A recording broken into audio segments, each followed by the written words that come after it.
Dans la vie de tous les jours, Mhm.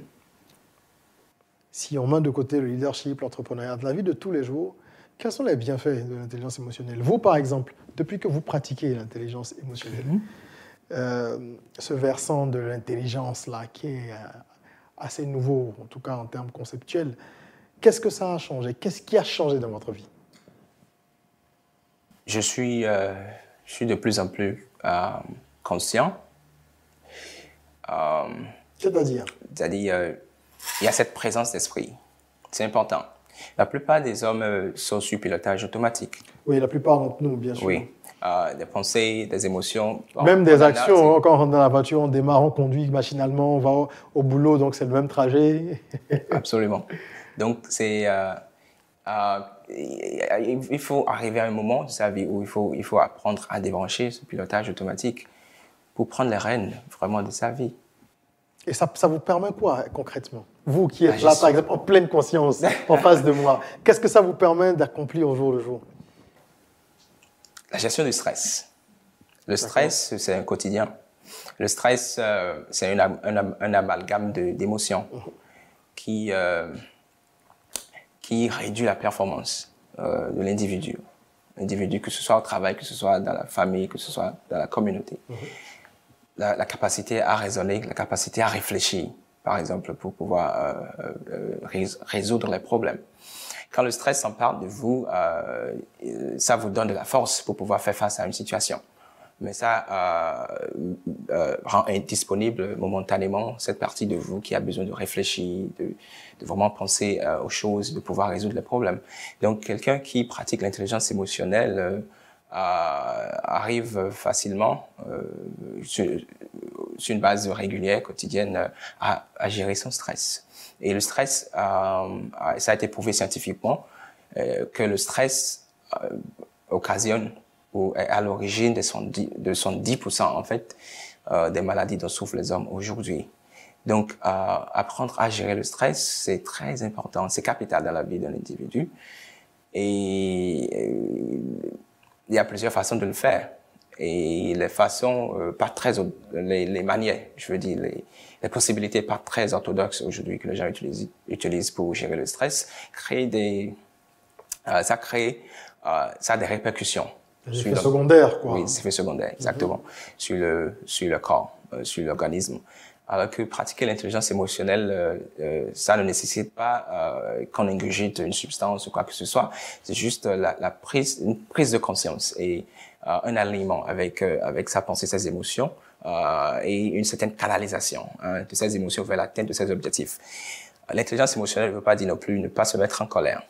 C'est en fait la possibilité que l'on a de canaliser ces émotions vers l'atteinte des objectifs. Parce que les émotions, en fait, sont des informations. Elles sont porteuses d'informations. Et l'intelligence émotionnelle permet à l'individu de décoder ces informations-là en vue de savoir comment canaliser chaque émotion vers l'atteinte de son objectif ou du but de sa vie. Vous comprenez? Donc, que ce soit au travail, à la maison, nous avons tous des rêves, nous avons tous des objectifs. Bien sûr.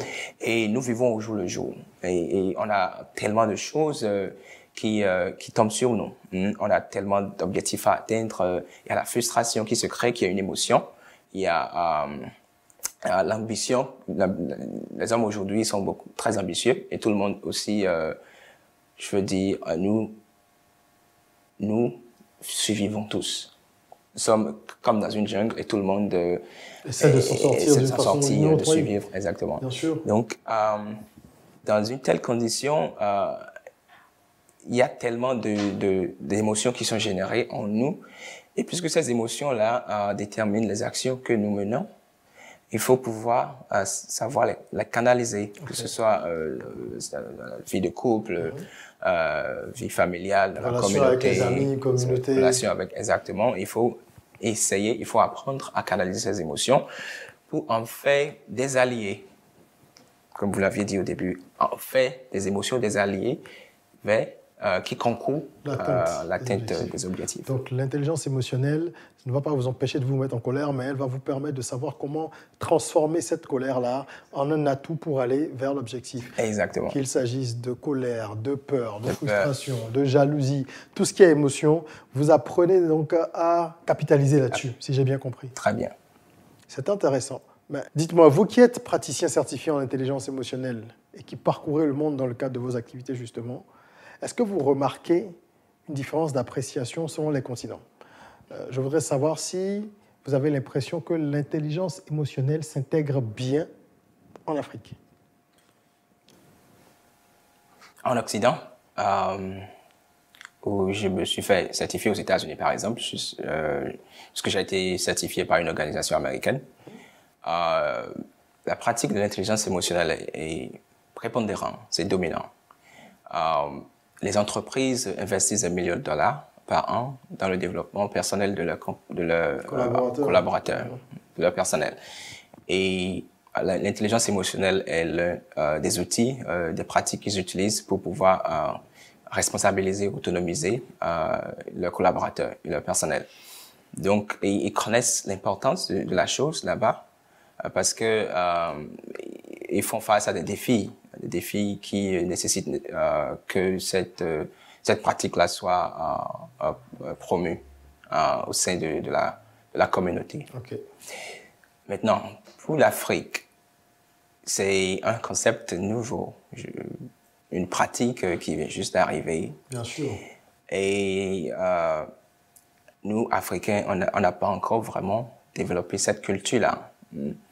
On ne sait pas que la force, on n'est pas vraiment très convaincu de ce que la force pour transformer les choses vient de l'intérieur. La force est dans le mental. Oui, dans le mental et le subconscient. Le subconscient, les émotions. Les émotions.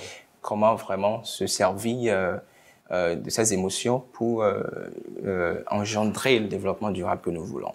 Il faut que chacun puisse vraiment aller au très fond de lui pour se faire révéler, pour révéler sa puissance intérieure. Et ça passe par l'intelligence émotionnelle.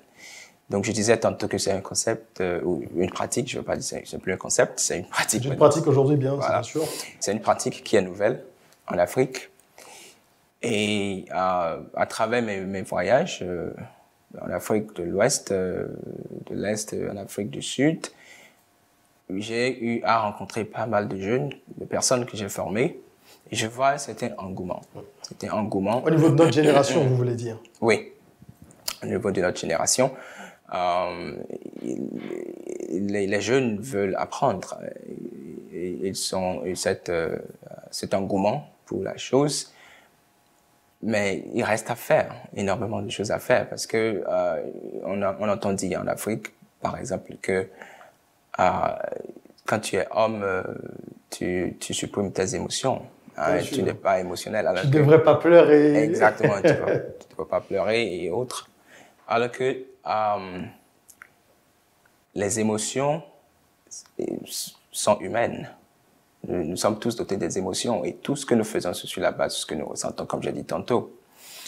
Donc, c'est un stéréotype qu'il faut corriger. Parce que comme j'ai dit au début, l'intelligence émotionnelle, ce n'est pas être faible, ce n'est pas être gentil avec tout le monde, ce n'est pas éviter les problèmes. Au contraire, c'est de mettre ces émotions au service du développement. Je connais des gens qui se sont servis de la colère pour accomplir des choses inimaginables dans ce monde. Bien sûr. Ça, c'est de l'intelligence émotionnelle, oui. Bien sûr. Voilà. Donc, il reste à faire. C'est une pratique qui est nouvelle. Et il faut faire un travail de fond, de sensibilisation pour que la jeunesse africaine, les Africains puissent épouser de façon durable cette pratique qui, pour moi, je suis convaincu, va transformer chaque individu, va autonomiser chaque individu et transformer les communautés.